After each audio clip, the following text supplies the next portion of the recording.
O Senhor esteja convosco. Ele está no meio de nós. Proclamação do Evangelho de Jesus Cristo segundo Marcos. Glória a vós, Senhor. Naquele tempo, Jesus foi para o território da Judéia, do outro lado do rio Jordão. As multidões se reuniram de novo em torno de Jesus. E ele, como de costume, as ensinava. Alguns fariseus se aproximaram de Jesus. Para pôr-o à prova, perguntaram se era permitido ao homem divorciar-se de sua mulher. Jesus perguntou: o que Moisés vos ordenou? Os fariseus responderam: Moisés permitiu escrever uma certidão de divórcio e despedi-la. Jesus então disse: foi por causa da dureza do vosso coração que Moisés vos escreveu este mandamento. No entanto, desde o começo da criação, Deus os fez homem e mulher. Por isso o homem deixará seu pai e sua mãe, e os dois serão uma só carne. Assim já não são dois, mas uma só carne. Portanto, o que Deus uniu, o homem não separe. Em casa, os discípulos fizeram novamente perguntas sobre o mesmo assunto. Jesus respondeu: quem se divorciar de sua mulher e casar com outra, cometerá adultério contra a primeira. E se a mulher se divorciar de seu marido e casar com outro, cometerá adultério. Palavra da salvação. Glória a vós, Senhor.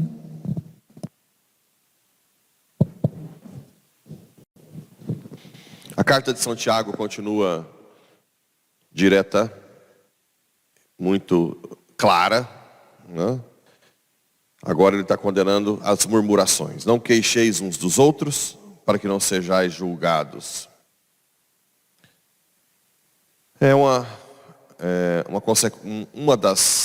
Dos frutos do Espírito Santo é a paciência, né?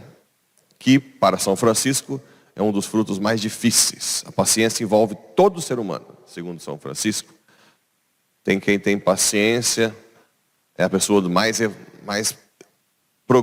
mais progrediu espiritualmente, porque envolve autodomínio, envolve amor, envolve tudo. Para suportar, sem murmurar, com paciência, todos os problemas, todos os defeitos dos outros. Irmãos, tomai por modelo de sofrimento e firmeza os profetas, que falaram em nome do Senhor. Reparai que consideramos como bem-aventurados os que perseveraram. Esse é o outro aspecto do ser humano. Nós temos que rezar muito pela perseverança. Nós somos seres temporais. Nós podemos negar a Deus amanhã. Quantas pessoas fervorosas no passado, hoje estão aí, como galhos secos, ávidos por dinheiro, por fama, por beleza, por reconhecimento mundano, afastados da igreja. Pessoas que antes vinham, até em missa diária. Temos que vigiar. Vigiar. Quantos daqueles que apontavam os dedos para o defeito dos outros? Não é? Ah, você estava em tal lugar. Quantos? Ah, você não pode pregar, porque você não é como a gente, puro. Acho que quase 100% desses estão hoje no mundo. E muitos daqueles que foram apontados os dedos continuam perseverando. Acho que é importante a gente ser mais radical conosco, né? Claro que não pode abrir mão da verdade como um todo, mas a pessoa tem que ser acolhida. É importante que vocês acolham a pessoa, mesmo que esteja fazendo coisa errada, acolher, né? Quanto mais gente pecador na igreja, melhor.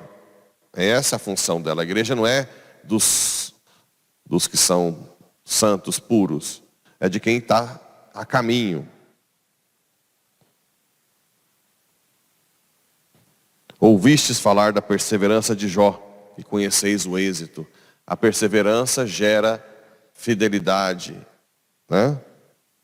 O Senhor é rico em misericórdia e compassivo. Depois fala, irmãos, não jureis, nem pelo céu, que seja o seu sim, sim, o não, não. Caráter, né?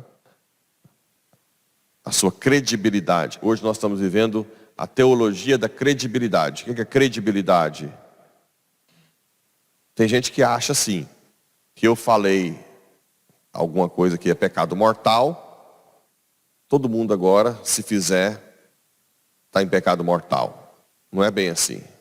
Eu tenho que conquistar a pessoa a crer em mim. Como? As pessoas que me ouvem, elas vão me observar. Será que ele é credível? Será que ele faz o que ele fala? Como é que ele é no dia a dia? Será que ele não escandaliza? Será que ele dá testemunho de oração? Depois que a pessoa adquirir confiança, é que começa a aumentar a culpabilidade dela, se ela não muda, né? Será que em outros aspectos ele ensina bem? Isso chama teologia da credibilidade. Nós nos tornamos credíveis a partir do momento que nós colocamos em prática o que nós falamos. Porque o outro defeito que tem na igreja do passado eram pessoas que gritam na frente, apontam o dedo, e depois há um crápula na sociedade. Rouba, invejoso, fofoqueiro, destrói famílias, adúltero. E cheio das pregações moralistas, né? Como que uma pessoa vai crer? Tudo bem que independente do que ele faça, o que ele fala é verdade. Mas você perde a credibilidade. A pessoa se fecha a você. O sacramento não depende da santidade do padre. Eu posso ser um assassino, que vai ter a missa que vale, vai ter o batismo que vale, vai ter confissão que vale, porque Deus também sabe que já sabia as tranqueiras que ia virar padre alguns, né? Então ele já, para proteger o povo, ele deu o sacramento chamado ex opere operato. Ou seja, a graça do sacramento, só basta um ministro ordenado e o ato em nome da igreja. Não precisa que eu seja santo. Só que, quem recebe o batismo, quem recebe o sacramento, se vê algo que eu faça de escândalo, se fecha e não dá fruto. Apesar do sacramento ser válido, a pessoa se fecha. Entende?